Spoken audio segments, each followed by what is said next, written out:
Good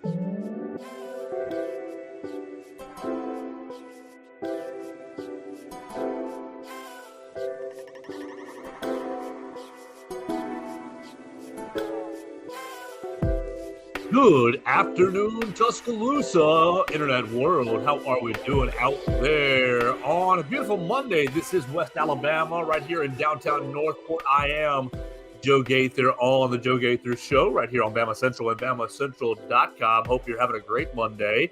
We're going to get things rolling on a new week. How about that? You can follow us all at BamaCentral. We're a proud part of the BamaCentral Broadcasting Network with our friends Blue Collar Unplugged, Blake Byler, Matthew Gibson, and Jacob Pickle, bringing you all things Alabama basketball. They set you up with a new episode last week, like Thursday, Friday or so. Go check them out on Spotify, Apple Podcasts, and on Amazon. And that's where you can find me, as well as on YouTube, Facebook, and Twitter at Joe Gaither 6 on all your social media platforms. You can find me there. Send me your comments, questions, queries, and complaints. All right, so hope you had a great weekend. We had mostly a good weekend right around here in downtown Northport. It was beautiful. A little bit cold. Got a little rain, just a teeny bit, but it was perfect. Starting to feel a little bit like December. But let's start. Let's talk Alabama basketball. Let's see. What are my topics today? Alabama basketball, Rose Bowl practice opening. We got a little bowl reaction from the weekend. Early enrollees, we'll touch on those, and the Alabama-Mississippi All-Star game over the weekend. All right, let's start with basketball, since that was the action that we have to analyze, and then we will get into kind of the off-the-field stuff as Nick Saban talks tonight at 6 p.m. in the Naylor Stone Media Room. So let's talk basketball. The Crimson Tide, look, you got to talk about it. You got to face the facts. The Crimson Tide lost to number 8 Creighton 85-82 over there in Nebraska on Saturday evening. Mark Sears, his his half-court heave was, 5, 6, a couple of inches away from going down and forcing overtime. But goodness gracious, it's the second week in a row that Alabama plays a top-tier opponent and comes up disappointed, and it looked almost identical to last Saturday against Purdue. You had Nick Pringle and Mohamed Waikiki foul out last Saturday against Purdue. Well, surprise, surprise, you had Mohamed Waikiki and Nick Pringle foul out this past Saturday against Creighton. You gave up 22 to Trey Alexander, 20 to Baylor Shireman, 19 to Ryan Kalkbrenner. Of course, Kalkbrenner is going to get his action, is going to get his points at 7 foot and change. So he's kind of that Zach Edey type. And really, I don't know. I hate saying this because I usually like to be Mr. Positive, but I don't know that the team showed any improvement from 2 weeks ago against Purdue to this past Saturday against Creighton. Now, you can say, oh, Joe, they stayed in it. They were in the fight. They were in control of the game with a top 10 team. And you're right. They were. They absolutely were. They were in control of the game. They were largely on the precipice of, in the even game in the first half. And then the second half, Alabama took control a little bit, stretching out to a 6-7 point lead with 10 minutes left or so in the second half. They took control in the second half just a little bit, but right around 6 minute mark or so. 6 minute mark, Creighton goes on a big old run, and Alabama just implodes. Kalkbrenner went with like 3 dunks in a row, and Creighton basically didn't look back. Alabama kept biting back at the lead, but never could get that defensive stop. That would allow them to get back into the game. All right, so let's think about it. Foul trouble, look, we just hit on it. It was the exact same thing. What happens? Why do they get into foul trouble? It's really, you think about, Nick Pringle, Mohamed Waikiki, they got to be better. Yes, they do, but it's got to be on Aaron Estrada and Mark Sears as well, because whoever's guarding the ball when they come it up, when they bring it up the floor, is getting beat off the ball. And thus, the post player steps into rotation. The Nick Pringle, Mohamed Waikiki, or whoever, Jaron Stevenson, is coming into rotation, and the defense shifts into rotation to cover everybody's mishaps, basically to help defense. And that's the way it works, and that's A-okay.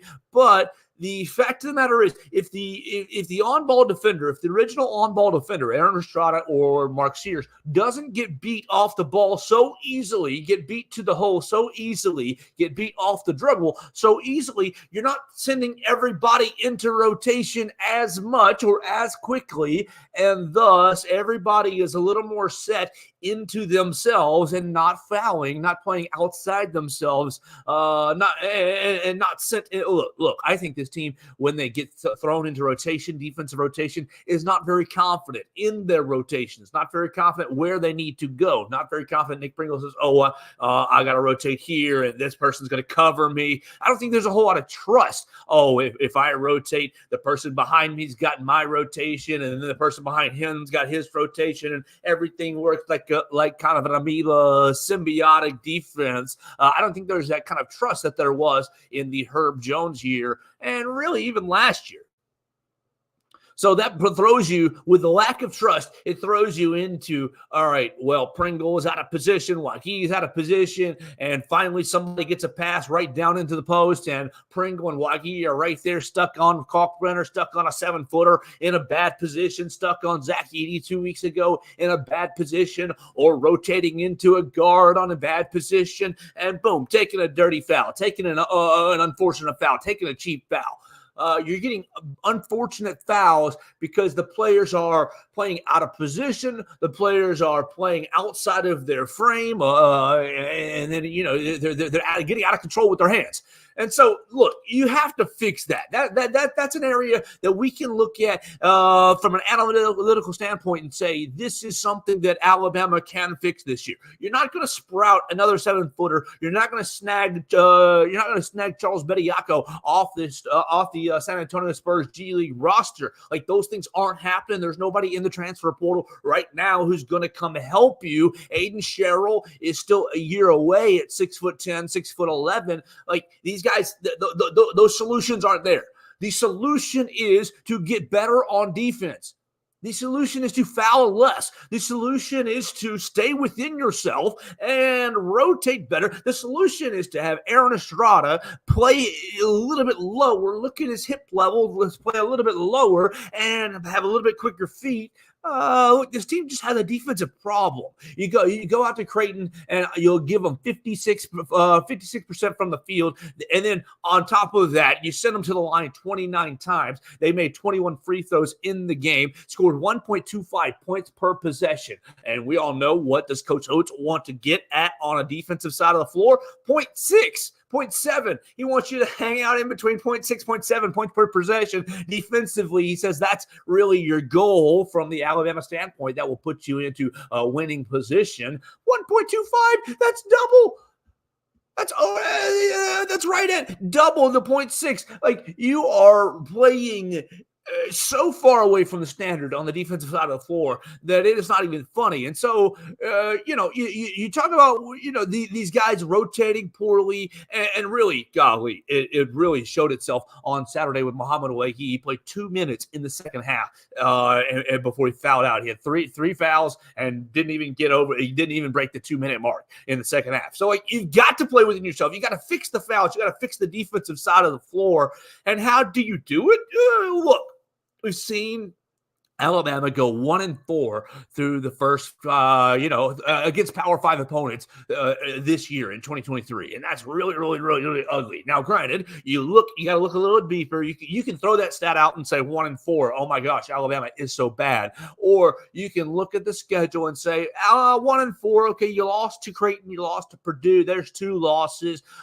Okay, the Ohio State and the Clemson losses. Those are 2 losses that you just don't love. I know Clemson has creeped into the top 25, but really, you play tough opponents. Sure, you have, but the 1-4 start, you kind of got to look a little bit deeper into to see who you played, but you also not played very well. So how do you fix it? You've got a nice little sample size of what it looks like against bigger and better competition. Do you throw a zone defense out there?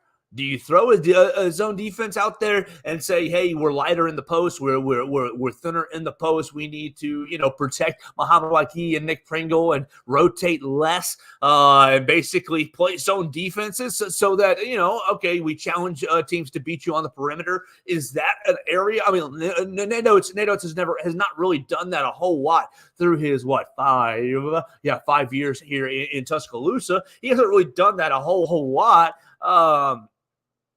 But maybe that's the answer for this year's team. You've got to figure it out on defense where you're not getting into where the foul trouble is not dictating your rotation so much because, look, every time you throw a guy out there, he's getting a foul. You can't keep guys on the floor. Like Wagi, he was – I'm sorry, I don't want to say it this way, but he was pointless on Saturday. Thanks for making the trip. I hope you enjoy the team meal and the flight, but you sat down on the floor in the second half and you gave 3 fouls in under 2 minutes. Basically, pointless trip from Muhammad Wagi.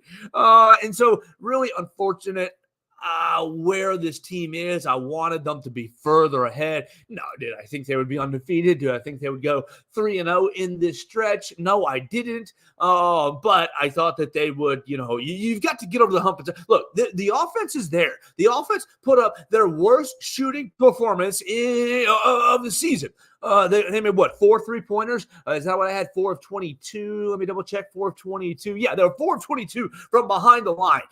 They got to the free throw line 13 times. They made 8 of 13. So, okay, 62%. You got to be better than that. But then from the floor, you're 47%. Not bad from the floor. Just terrible, awful from the 3-point line. You had 62 points in the paint. You still put up 82 points. Think back to the Avery Johnson, Anthony Grant days, where you're only going. Well, first off, you wouldn't have taken 22 3-point shots, but at 62 points in the paint, that's all you would have gotten. That's literally all you would have gotten in those days. This basketball team, even with the terrible shooting on Saturday, put up 82 bleeping points on the road. So, the offense is literally there. I don't really have a whole lot of complaints on the offensive side of the floor other than, hey, I'd like to see you make a higher clip than 4 of 22, 18%. Come on, can we get around 30, 40%? I mean, 40 would be great. Can we get around 30% from the floor? You go double, double 8. That's 8 of 22, and boom, you've won the ball game pretty much going away. So, look, this basketball team, they have a lot of potential. They do. They have a lot of potential. Alabama's got a lot of potential, but you failed so far to tap into it. You failed so far to really figure out a way to put a winning product on the floor. And Coach Oates acknowledged it on Saturday. He said, we played with every one of these teams, but we've just failed to do the winning things at the end of the game. Well, Mark Sears drives at the end of the game with 16 seconds left, puts a 2-pointer in and makes the layup. Great, but he throws you into a little bit of a time bind at the end of the game. Look, you just got to do the little things better all around, and whether that's Aaron Estrada playing 10% better, especially on the defensive side of the floor, whether it's Mark Sears with 19 points led you again, and Mark Sears is no big guy. He's 5'11", 6 foot. He's no big guy. So he's been doing his job this whole season, in my opinion. You just need more consistency out of everybody. I think that Grant Nelson really hasn't been as good, in these last 2 games against Purdue and against Creighton. Now 13 points. You're going to take that every time. 5 rebounds. He was a part of that foul trouble. 3 fouls against Creighton as well. But you want just 5-10% more out of Nelson. If you can take him from 5 of 14 shooting to 8 of 14 shooting, give me some of that. Give me some of that action. We'd appreciate that. He was 2 for 2 from the free throw line, so obviously you appreciate the efficiency there. But the basketball team has a lot of the tools. It's still early in the year.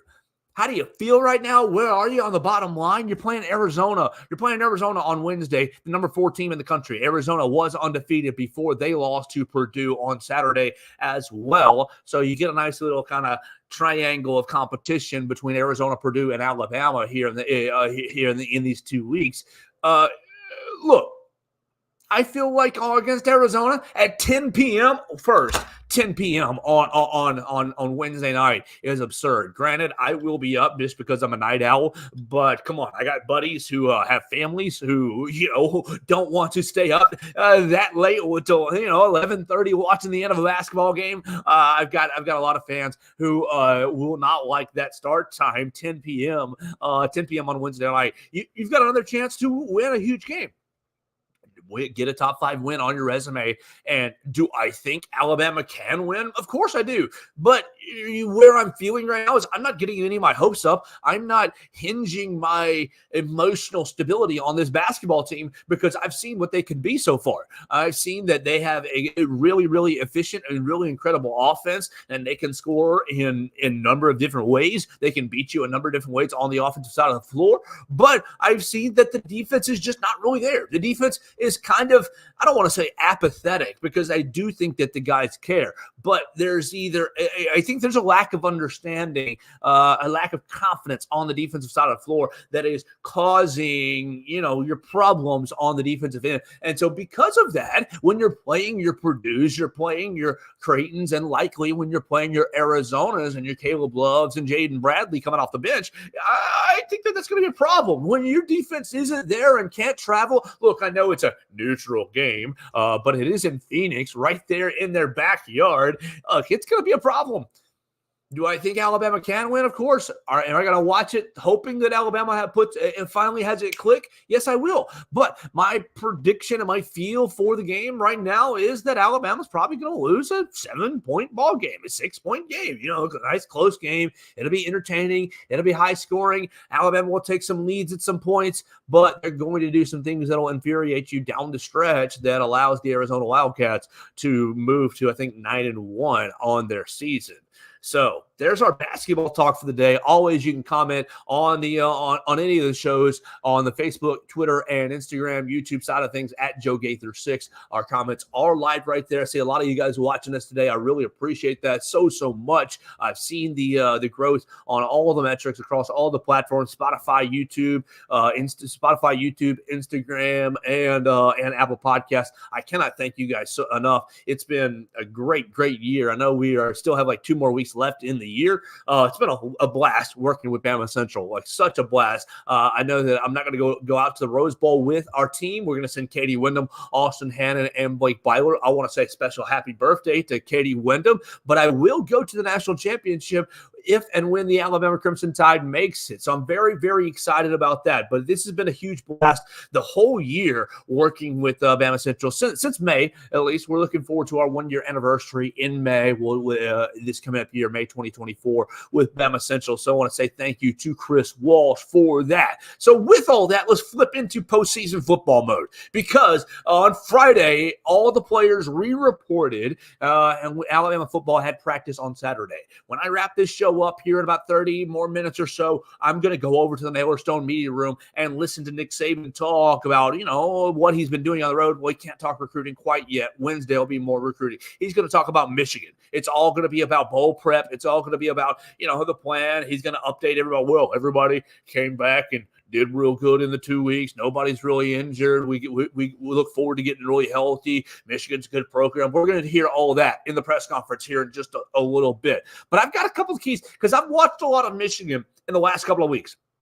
I've watched a lot of Michigan the last few weeks, and I got to tell you, the Big Ten football league is bad. It's not a good football league. It's terrible.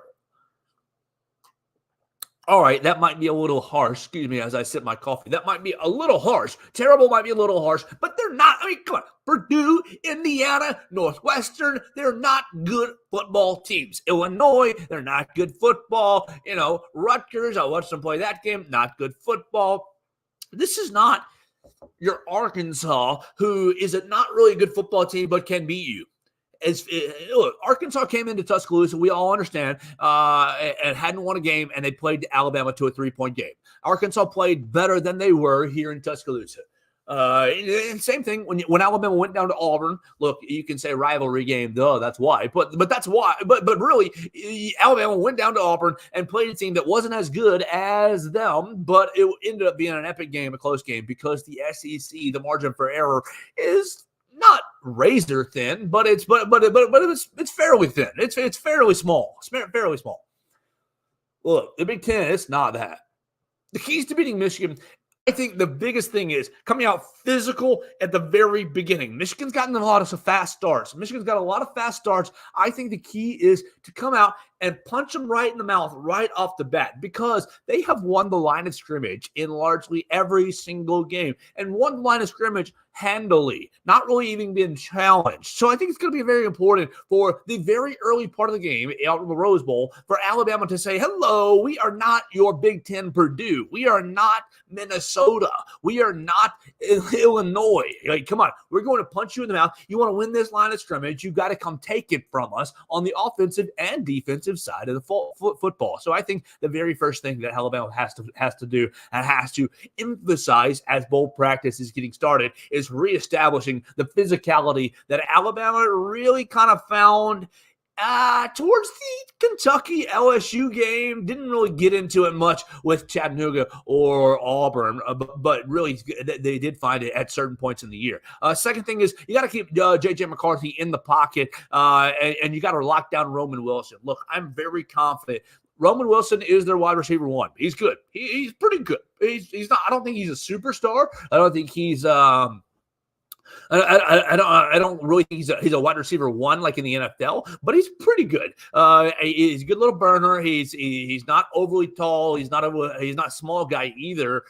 He's probably closer to a Ja'Cory Brooks type, even though, I know Ja'Cory Brooks left Alabama, but he's kind of like that. He's got a little bit of speed to him. He's got just a little bit of size to him, not overly big, but good little player. I am confident in Kool-Aid or Terrion Arnold locking him down. The biggest thing is you got to keep J.J. McCarthy in the pocket on passing plays and really get after him quickly, because JJ likes to make quick decisions, and he's good at it. He's made good decisions all year long. I know that I think of higher of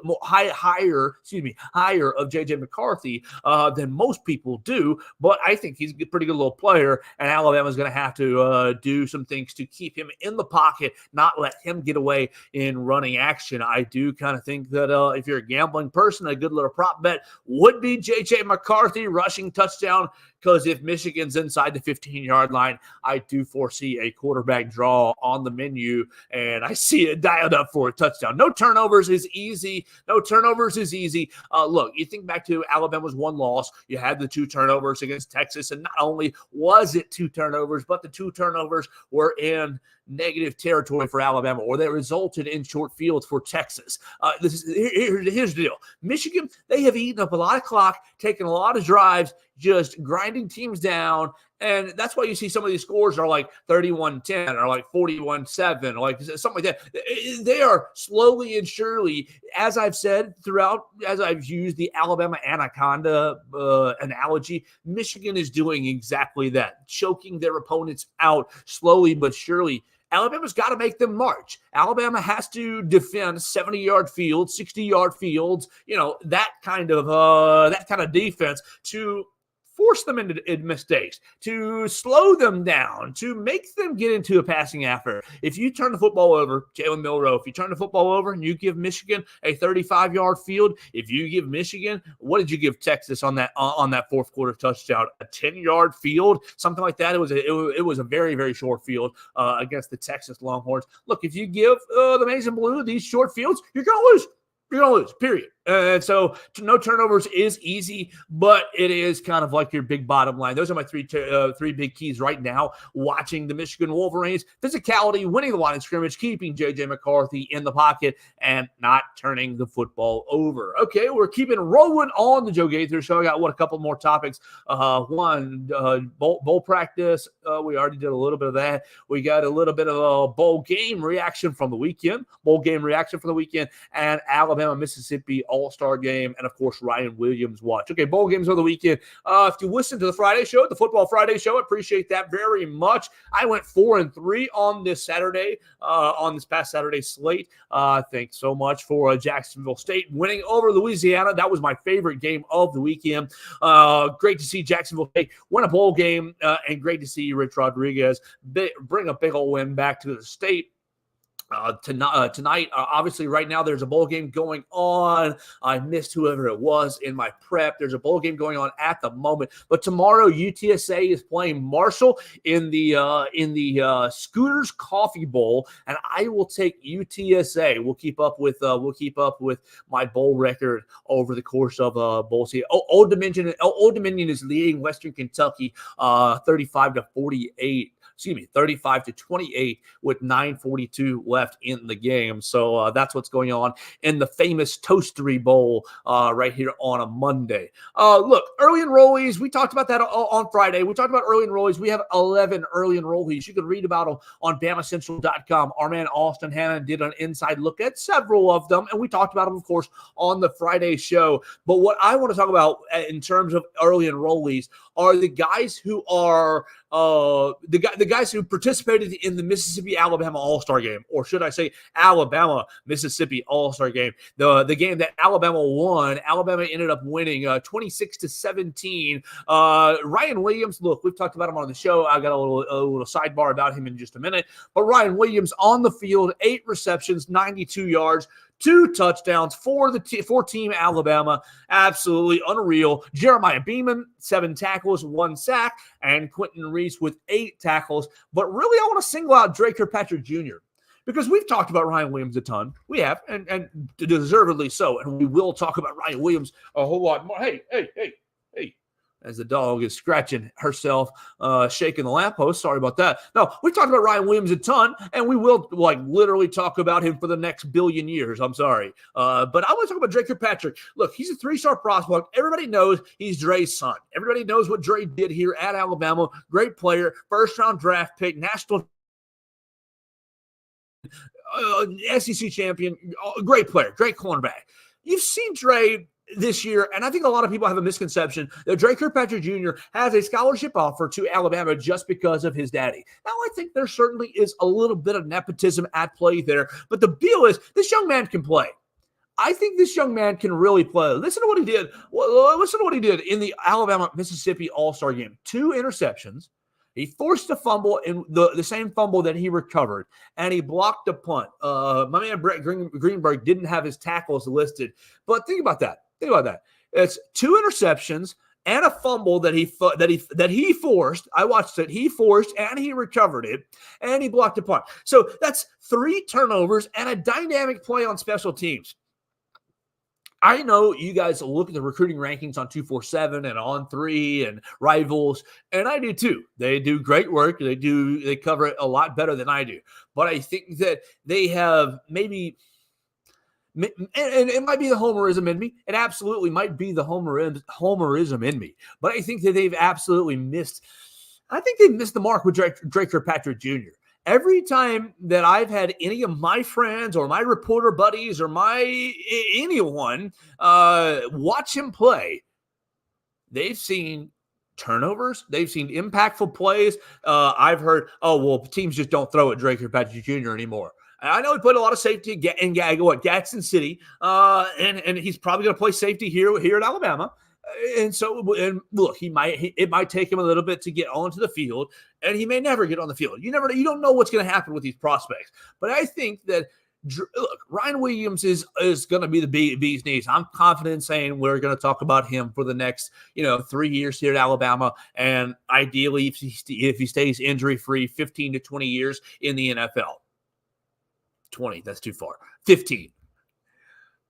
But Drake Kirkpatrick Jr., I think, is going to be one of these guys that Alabama fans fall in love with because he's going to have to be a hard worker. His size is not necessarily that great, for a safety. But he's 6'1", he's like 6'1", 200 pounds. He's not very like he's got some growing to do. He doesn't have a great frame.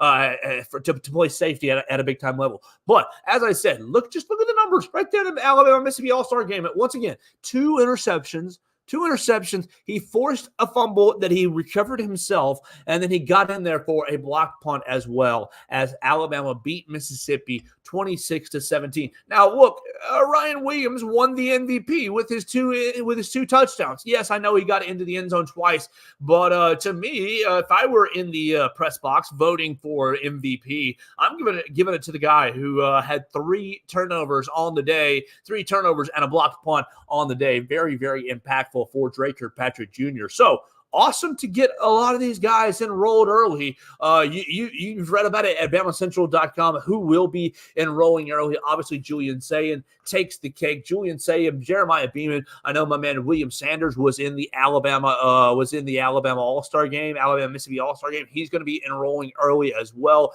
You've got a pretty good little class. I don't know how early they're going to make a huge contribution.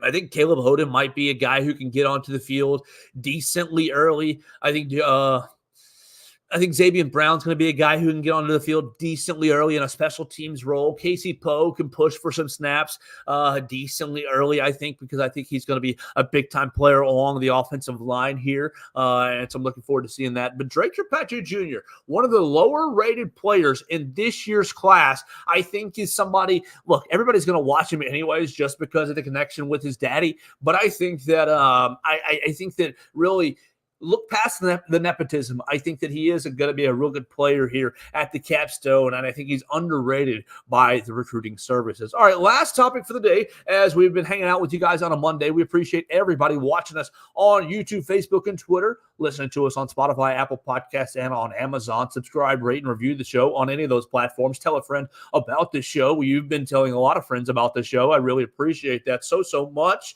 and that's been fun to watch the growth on the back end. Last topic for the day is Ryan Williams specific, as the Auburn Tigers hosted Ryan Williams for a visit this past weekend, and really, they had a good time. Really, the whole gist of the deal was Auburn playing USC, and they beat USC 91-75. And the big deal was everybody coming in town to see Bronny James. Bronny James, 5 points on 14 minutes. So not really a huge impact in the game. But what I want to talk about with Ryan Williams is just the hilarity.